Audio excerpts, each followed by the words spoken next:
Well, of course, this is only the presenting problem. The conflict. You see, the conflict is a blessing. Because the conflict, if resolved, by which I mean if it's removed, means that you have experienced an achievement of harmony. Now, I've taken the view that the fundamental of God is integrity.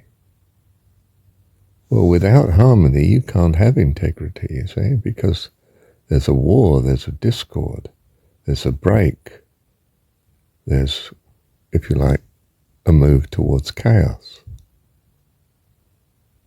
So the movement towards harmony is a movement towards what you really want for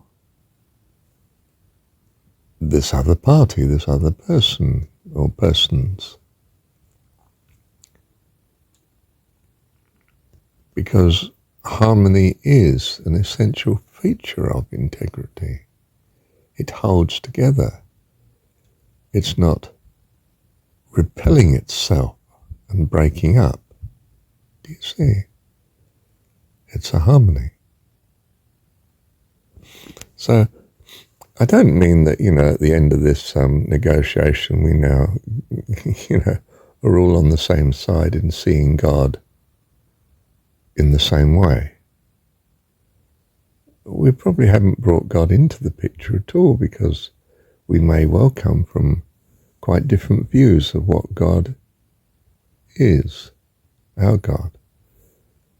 In other words, we may still be holding that we have different view of God. But we have moved closer together as regards harmony and understanding of the other's needs, which has become, in a sense, part of our own needs, which is a unity, an integrity. You see, our harmony means, in some sense, a cooperating integrity. It's holding together instead of exploding apart and warring. You see, it's the essence of what goodness is. Constancy, integrity, holding together. I mean, happily holding together in a harmony. There's a stability about it. And of course there's a goodness. Because in harmony and integrity, things can flourish and prosper. In other words, there's the very foundation of life. Requires integrity, harmony. Of course, you can have a harmony towards evil and destruction. Harmony's not enough in itself.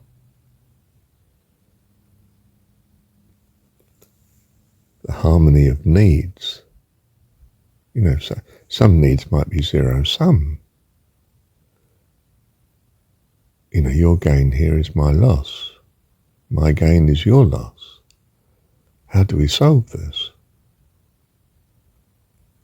Hopefully there's a way of sharing, but concessions will have to be made on both sides in that case.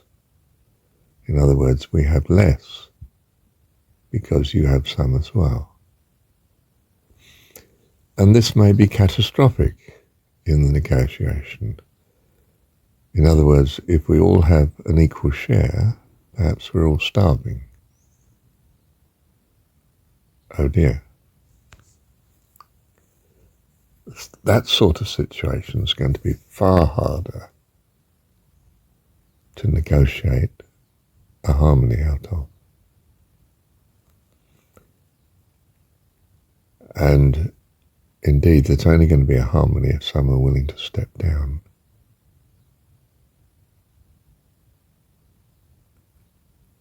And that can happen, of course. I mean, I might decide because I'm elderly, well, I've only got a few years to live anyway, and, you have many. Or I may feel very sure in my heart that I don't fear death, and I'm quite willing to sacrifice myself. You could say this is perhaps what the Jesus story is about. If it is, I'll say if it is, let's be clear, we're talking about situations where there are zero-sum gains. My gain is your loss, your gain is my loss. And there may be a selflessness, as we call it, that's achievable if my view of, or your view of, death in particular is not bad. It's the gateway to eternal life in heaven, in which case I or you might be willing to surrender. Or we may both decide to go together. That may be strange. Both sides just say, no, we'll share what we have got, and if we all starve and die, well, we do. I mean, I don't know if one can go that level of achievement, synchronizing, but I'm not saying I've got all the answers, you see. Well, in a sense, that's the answer, isn't it? That, after all, we're all going to die at some point.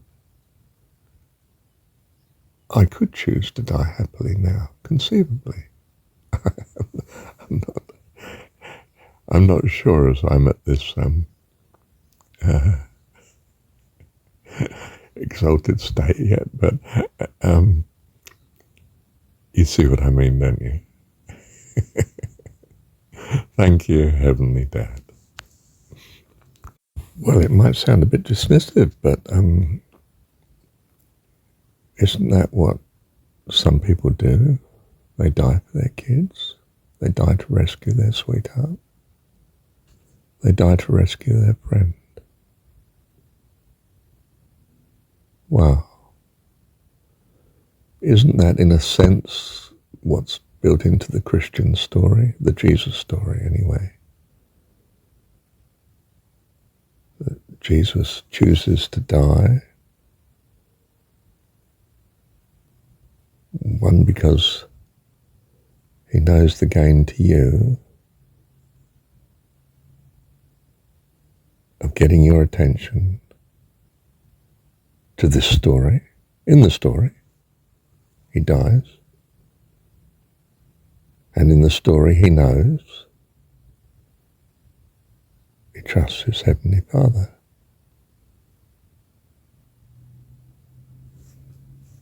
You read John 17 closely. He knows what's going to happen. I'm already in glory. I'm with you, and I want them to be where I am in this exalted state. I mean, it's very calmly said, but read between the lines. He says, I'm out of here. That means death, basically. I mean, it doesn't say literally I'm out of here, but, says, now I'm no more in the world. Well, we've got a feeling what he means. We know what he means in the story.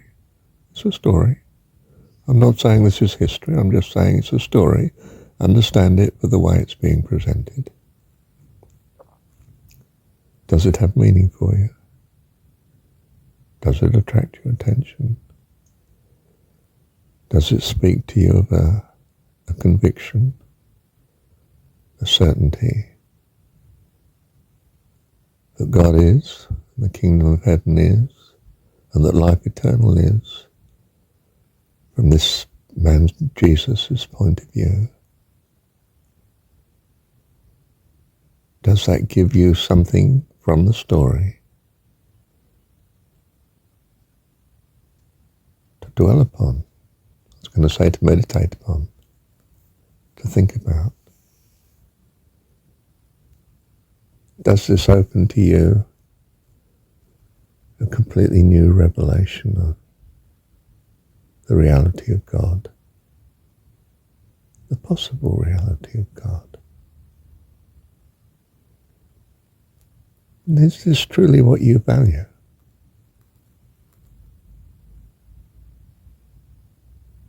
That's what the story is about. I think you'll understand it better the more you understand John 17. Bless you. Thank you, Heavenly Dad.